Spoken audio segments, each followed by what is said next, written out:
Hello and welcome to career talks with Avodha. അപ്പം നമ്മൾ പറഞ്ഞിരുന്ന ഇന്ന് നമ്മുടെ ഒരു സ്പെഷ്യൽ എപ്പിസോഡാണ്. അപ്പം ഇന്നത്തെ എപ്പിസോഡിൽ നമ്മളൊപ്പം ഉള്ളത് ഹിന്ദാണ്. Hind, welcome to career talks with Avodha. Okay, ഹിന്ദിൻ്റെ പ്ലേസ് എവിടെയാണ്? കോതമംഗലമാണ്. ഓക്കെ, അപ്പോൾ ഏത് കോഴ്സാണ് അവോദയിൽ പഠിച്ചിരുന്നത്? ഞാൻ graphic designing and video editing എന്ന് പറയുന്ന കോഴ്സാണ്. Okay, graphic designing and video. അപ്പം അതിലേക്ക് ഒരുപാട് ഇമ്പോർട്ടൻറ്റ് ടൂൾസ് ഒക്കെ വരുന്നുണ്ട്. അതൊന്ന് എക്സ്പ്ലെയിൻ ചെയ്യാം ബ്രീഫായിട്ട്. Class record ക്ലാസ്സുകളാണ്. അത്യാവശ്യം ബേസിക്സ് ഒക്കെ എല്ലാം അതിൽ തരുന്നുണ്ട്. Photoshop, InDesign, Illustrator, premier pro ഇങ്ങനത്തെ ഒരു സോഫ്റ്റ്വെയർസ് പഠിപ്പിക്കുന്നുണ്ട്. അത്യാവശ്യം ബേസിക്സ് ഒക്കെ നമുക്ക് അതിൽ നിന്ന് കിട്ടും. അവോദയിലെ ഓൺലൈൻ ക്ലാസ്സസ് ആയിരുന്നല്ലോ, റെക്കോർഡ് ക്ലാസ്സസ് ആയിരുന്നു. അപ്പം അത് പഠിക്കാനെന്തെങ്കിലും ബുദ്ധിമുട്ടായിട്ട് തോന്നിയോ? ഇതൊരു സ്കിൽ ഓറിയന്റഡ് കോഴ്സ് കൂടാണ് ഗ്രാഫിക് ഡിസൈനിങ് എന്ന് പറയുന്നത്.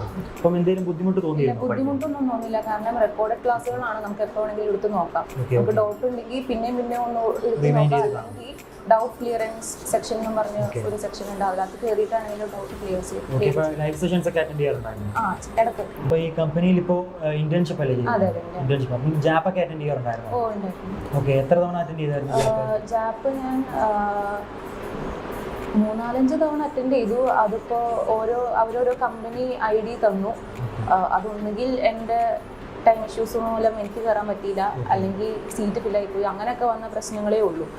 അപ്പോൾ അവർ മോക്ക് ഇൻ്റർവ്യൂസ് നടത്തി അവിടെ ഓക്കെ ആയതിനു ശേഷം എൻ്റെ പോർട്ട്ഫോളിയോ ഈ കമ്പനിയിലേക്ക് അയച്ചു. അങ്ങനെയാണ്. ഇല്ല, ജാപ്പ് ശരിക്കും നല്ല യൂസ്ഫുൾ ആയിരുന്നു. കാരണം അവരുടെ അപ്രോച്ച് ആണെങ്കിലും ഒരു കമ്പനിയോട് നമ്മൾ എങ്ങനെ നിൽക്കണം എന്നുള്ളത് അതിന് നമ്മൾക്ക് പഠിപ്പിച്ച് ഒരു പോർട്ട്ഫോളിയോ ഉണ്ടാക്കാനാണെങ്കിലും അതെങ്ങനെ ഉണ്ടാക്കണം, എവിടെ ഉണ്ടാക്കണം, എങ്ങനെ നമ്മൾ പ്രസന്റ് ചെയ്യണം എന്നൊക്കെ ഉള്ളത് നന്നായിട്ട് തന്നെ പഠിപ്പിച്ചു. ഓക്കെ, ഹിന്ദ്, നമ്മൾ കമ്പനിയിൽ ഇപ്പോൾ ഡയറക്റ്റ് വന്നിരിക്കുകയാണ്. ഹിന്ദിന് ഡയറക്റ്റ് നമ്മുടെ ഓഡിയൻസിനോട് പറയാമോ? എങ്ങനെയുണ്ട് company work environment? Company supportive ആണോ?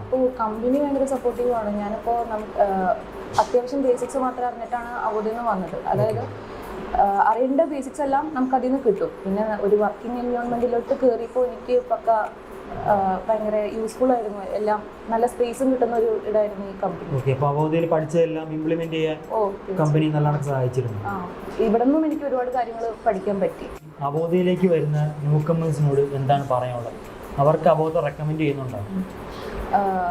ഞാൻ ആക്ച്വലി ഡിഗ്രി എടുത്തത് വേറൊരു കോഴ്സിലാണ്. അപ്പോൾ എൻ്റെ പാഷൻ എന്ന് പറയുന്നത് ആർട്ട് ഫീൽഡിലായിരുന്നു. അപ്പോൾ ഇത് ഡിജിറ്റലി എനിക്ക് എങ്ങനെ ഉപയോഗപ്പെടുത്താമെന്നുള്ളത് ഒരാഗ്രഹമായിരുന്നു. അപ്പോൾ ആ ടൈമിലാണ് ഞാൻ ഇങ്ങനെ അവോദയുടെ ആഡൊക്കെ കാണുന്നത്. അപ്പോൾ ഞാൻ പറഞ്ഞൊരു ക്ലാസ്സെങ്കിലും കാണുക എന്നുള്ള രീതിയിലാണ് കയറിയത്. അപ്പോൾ എൻ്റെ ഫ്രണ്ട്സൊക്കെ ഒരുപാട് പേര് എന്നോട് ചോദിച്ചപ്പോൾ പറഞ്ഞിട്ടുണ്ടായിരുന്നു, നീ അവോദയിലാണോ? എനിക്കൊന്നും വർക്കായില്ലല്ലോ എന്നൊക്കെ ഇങ്ങനെ പറഞ്ഞു. ആ ഉടായിപ്പാണെന്നാണ് തോന്നുന്നത്. ആ ഒരു രീതിയിലാണ് സംസാരിച്ചത്. ഞങ്ങളുടെ ഒരു ഗ്യാങ്ങിൽ എനിക്ക് മാത്രം ഇപ്പം ഇത്ര എത്തിയിട്ടുള്ളൂ, നിനക്ക് വർക്കായോ എന്നൊക്കെ ചോദിച്ചിരുന്നു. അപ്പോൾ ഞാൻ അവരോട് ചോദിച്ചപ്പോൾ അവർ പറഞ്ഞത് അവർ 8 മാസമായിട്ടും കംപ്ലീറ്റ് ചെയ്തിട്ടില്ല, അവർ ക്ലാസ് സ്കിപ്പ് ചെയ്താൽ പോകുന്നത്. അങ്ങനത്തെ ഒരു ഇഷ്യൂ വരുമ്പോഴായിരിക്കാം അവർക്കത് വർക്കാവാതെ പോകുന്നത്. അപ്പോൾ നമുക്കിഷ്ടമുള്ള കോഴ്സ് ഇഷ്ടപ്പെട്ട് ചെയ്യാനാണ് ഉദ്ദേശമെങ്കിൽ, അതായത് ആ ക്ലാസ്സസ് ഒക്കെ അവർ നിങ്ങൾ പറയുന്ന അനുസരിച്ച് കംപ്ലീറ്റ് ചെയ്ത് പോവുകയാണെന്നുണ്ടെങ്കിൽ മോക്ക് ഇൻ്റർവ്യൂസും ഇപ്പോൾ നിങ്ങൾ തന്നെ ക്ലാസ് കംപ്ലീറ്റ് ചെയ്ത് കഴിയുമ്പോൾ സർട്ടിഫിക്കറ്റ് അയച്ചു തന്നു. അതിൻ്റെ കൂടെ ഓരോ വീഡിയോസും ഉണ്ടായിരുന്നു, അടുത്തത് എന്ത് ചെയ്യണം എന്നുള്ളത്. അത് അനുസരിച്ച് പോയി കഴിഞ്ഞാൽ ഒട്ടുമിക്ക എല്ലാവർക്കും വർക്കാവും. അതെ, പാഷനേറ്റായിട്ട് പഠിക്കുകയാണെങ്കിൽ നമുക്ക് തീർച്ചയായിട്ടും. അതായത് നമ്മളൊരു ഡൗട്ടിൽ ഇങ്ങോട്ട് കയറിയാൽ എത്ര പേർക്ക് വർക്കാവുമെന്ന് എനിക്കറിയില്ല, പക്ഷെ എനിക്ക് വർക്കായി. ഡൗട്ടിൽ ഇത് ടെസ്റ്റ് ചെയ്യാൻ വേണ്ടി കയറിയാൽ വർക്കാവും എന്നുള്ളതിൽ എനിക്ക് ഡൗട്ടുണ്ട്. പക്ഷേ എനിക്കിത് വർക്കായി. കാരണം ഞാൻ graphic designing and video editing എന്നുള്ള എനിക്ക് ഏക സർട്ടിഫിക്കറ്റ് കിട്ടിയിരിക്കുന്നത് അവോദയിൽ നിന്ന് മാത്രമാണ്. അല്ലാതെ ഞാൻ ഇപ്പോൾ യൂട്യൂബിൽ ഒരുപാട് വീഡിയോസൊക്കെ അങ്ങനെ കാണാറുണ്ട്. അല്ലാണ്ട് എൻ്റെ സർട്ടിഫിക്കറ്റ് ആയിട്ടുള്ളത് അവോദയുടെ മാത്രമാണ്. ഈ ഒരു ഓഫീസ് വർക്കിംഗ് അവേഴ്സിൽ നമുക്ക് വേണ്ടി കുറച്ച് ടൈം സ്പെൻഡ് ചെയ്തതിന് ഒരു വലിയ താങ്ക്സ്.